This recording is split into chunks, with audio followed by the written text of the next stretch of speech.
Good morning. It's Monday, August 12th. This is Dr. McDaniel at GYN Corner. I'm bringing all things health related for women. Let's see, today, as the title stated, I'll be speaking about the treatment of ectopic pregnancy.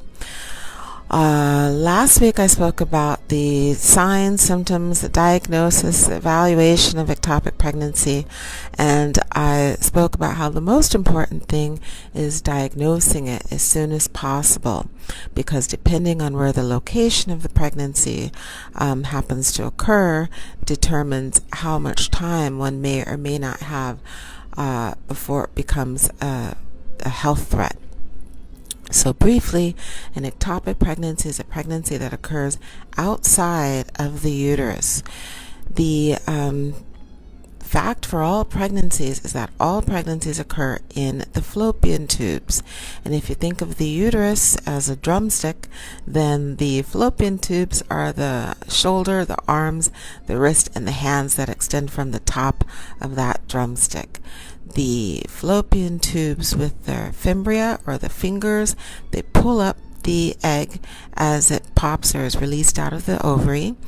If pregnancy occurs, it occurs around the wrist area of the fallopian tube, and then that fertilized egg slowly but surely rolls down the fallopian tube into the uterus and latches into the uterine wall around 4 to 5 days after fertilization.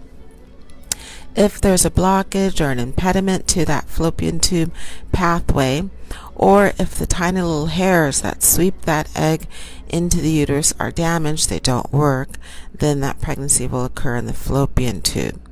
Occasionally, a very small percentage of the time, the pregnancy will get all the way into the uterus and then it'll fall too low, so that by the 4th or 5th day it latches onto the very lower portion of the uterus or into the cervix. Those are not viable locations for a normal pregnancy. Or if they don't make it into the fallopian tube at all, they'll fall completely back. Well, they'll make it in enough to get fertilized, and then they'll fall right back out of those fingers or the fimbria. They'll fall onto the ovary, bladder, intestines, the omentum, which is the fatty apron that overlies the intestines, or even onto the liver. So anywhere in the abdominal pelvic cavity is fair game for a potential pregnancy to latch onto if it does not make its normal predictable course through the fallopian tubes and up into the upper part of the uterus.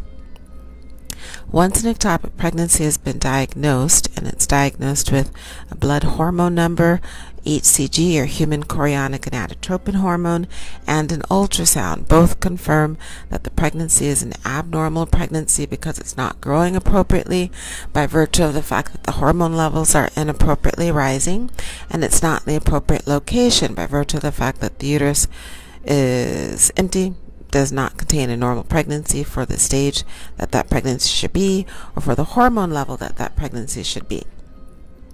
Once those factors are all identified, then the treatment options are given to the patient. The first treatment option I'll discuss is surgical. The treatment options are surgical versus medical.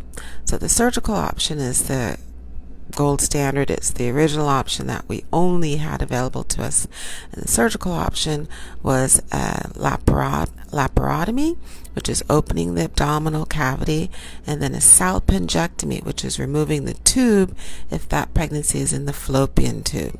If it's not in the fallopian tube, then we were tasked at finding where exactly that location happens to be and removing it, because wherever it happens to be, it is dangerous. Once that pregnancy outgrows the containment of whichever organ or structure it's located in, it will rupture, burst, and the patient can bleed to death. So if the pregnancy is not in a really obvious location like the fallopian tube, then as gynecological surgeons, we were tasked to find where that location happens to be. And the pregnancy is often going to be fairly small if it's caught within the first trimester. If it's caught around 6 weeks or so, that pregnancy is going to be pretty small. 6 weeks is going to be around the size of a actually smaller than a wall, like a table grape, around the size of a table grape or so. So it's quite small. The salpingectomy was just removing the fallopian tube where the pregnancy was located. If it's located out of the fallopian tube, then it's removing the pregnancy wherever it's located, cutting off the blood supply, suturing it, and making sure that everything is back to normal. If the pregnancy is in the fallopian tube but it hasn't really distended or started to rupture the tube hasn't started bleeding from the rupturing, there isn't a ton of blood in the pelvis, the patient's stable, then we could just open the fallopian tube. Opening the fallopian tube is called a salpingostomy. If it's not in the fallopian tube, then it's the same procedure regardless of where it's located. The procedure was traditionally done opening the belly, and we can see using our hands. That's called an open laparotomy or an exploratory laparotomy. Once the age of keyhole surgery or cameras came about, which is a laparoscopy, where we put a camera in through the belly button or sometimes above the bladder, the pubic bone, then we'll put smaller instruments in to use in place of our hands to manipulate the tissue and to operate. With the laparoscopy, the same procedures are done. We can either remove the tube or open the tube, a salpingectomy or a salpingostomy.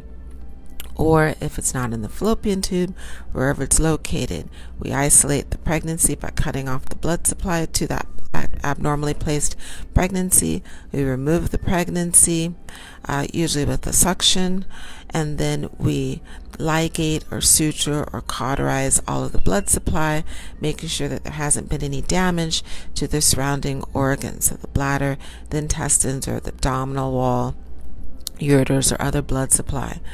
Laparoscopy is preferred over laparotomy simply because the patient's recovery time is much faster. With the laparotomy, traditionally it's 2 weeks before she's able to really are recommended to get back to any kind of active work or activities, and then it's 6 weeks before she can drive a car or lift anything heavier than 20 pounds. With the camera surgery, a laparoscopy, then it's 24 to 48 hours for any heavy activity, and that's just because it'll decrease potential uterine bleeding after the procedure, and then she's back to normal activities after 24 hours. So the difference between the recovery is vast because the amount of disruption of normal tissues of the abdominal wall is much, much smaller with the laparoscopy. So this is Dr. McDaniel at GYN Corner. Thank you for watching. This has been a presentation on the surgical management of an ectopic pregnancy. And please click the subscribe or follow button if you'd like to be notified with the future presentations of all things health related for women. And also please check out the YouTube channel that's also called GYN Corner, and hit the like and subscribe button so you can be notified about the YouTube presentations. And we're also on podcasts through Spotify, Anchor, and through Apple iTunes. Obviously the name is GYN Corner, so check us out. Thanks again for watching. I'll be back tomorrow, Tuesday, and that's going to be the medical management of ectopic pregnancies. Have a great rest of your Monday. Thank you.